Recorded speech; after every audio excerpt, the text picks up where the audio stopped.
eu quero falar para vocês sobre a live do Lula, que foi um fracasso retumbante. O Marcos Uchoa, olha só, live de Lula registra baixa audiência pela segunda semana consecutiva. E a gente tem o nosso querido Marcos Uchoa, um abraço, Marcos Uchoa, nosso socialista, jornalista. Ele virou, aí tem uma matéria também da Folha, você pode colocar, Bruno? Ele virou a face da comunicação de Lula. Ele levanta a bola. Essa matéria sai na Folha, eu acho engraçado.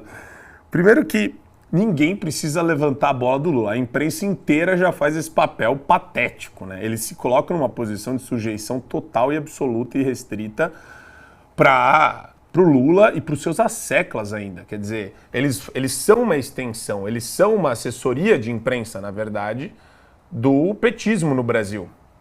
E é engraçado, né? Porque semana passada a gente repercutiu o show falando, né, teve 1,5 milhão de visualizações.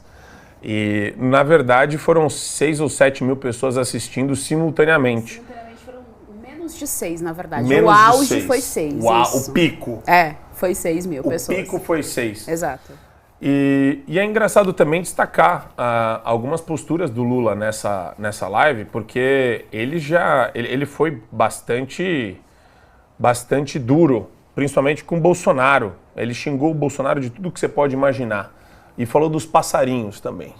Que na live dele tem passarinho, na do Bolsonaro não tem, Geisiane. Falando dos passarinhos. Bora lá.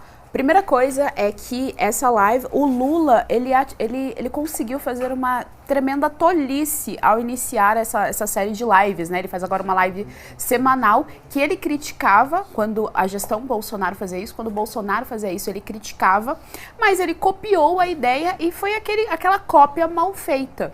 Porque ele está passando uma vergonha toda semana. Ele não consegue colocar uma audiência alta dentro das lives. Se você for fazer um comparativo, por exemplo, com um programa da Revista Oeste, eles batem 65 mil todos os dias com o programa deles, a Oeste Sem Filtro.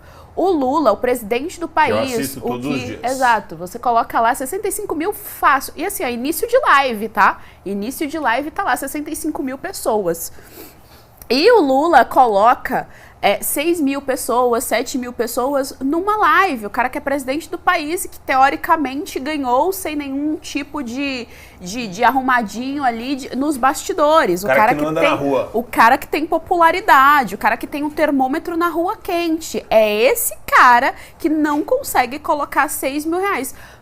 6 mil reais, 6 mil pessoas numa live em que tem uma baita de uma estrutura de câmera, que tem uma baita estrutura de comunicador, porque o Marcos Uchoa pode ser aí socialista e tal, mas ele trabalha com isso há anos, ele sabe comunicar, afinal de contas, e eles não conseguem colocar. Então ele passa uma baita de uma vergonha e gasta um dinheiro público, porque ele já tem todo o consórcio midiático, que é a assessoria de imprensa do PT, que é a assessoria de imprensa do Lula.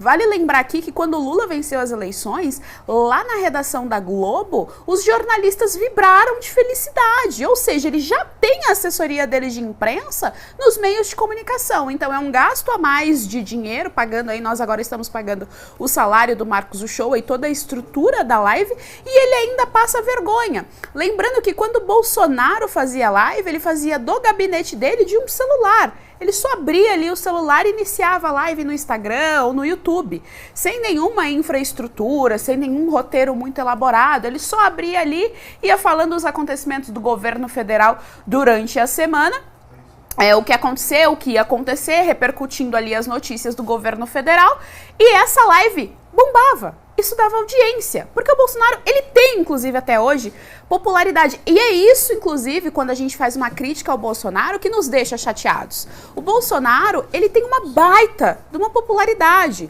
porque ele é um político extremamente carismático. Então ele representa, assim, ele tem uma simbologia, ele tem ainda um poder simbólico. Ele tem um canhão na mão. Muito, muito forte. E ele não sabe usar esse poder simbólico, ele não sabe usar esse canhão. É isso que nos deixa chateado quando nós criticamos o Bolsonaro aqui. E o que eu acho sintomático disso tudo é exatamente isso. Quer dizer, a conexão que o Bolsonaro tem com a sua base é direta.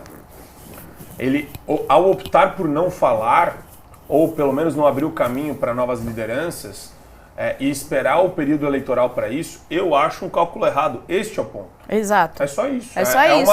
A crítica é só não essa. Não tem adjetivação. Eu, Exato. na verdade, queria ver prosperar. Eu queria ver tipo, um combate assertivo com relação a Supremo, TSE, tudo que está acontecendo aqui no Brasil hoje, que é um ambiente de disfuncionalidade institucional da nossa República.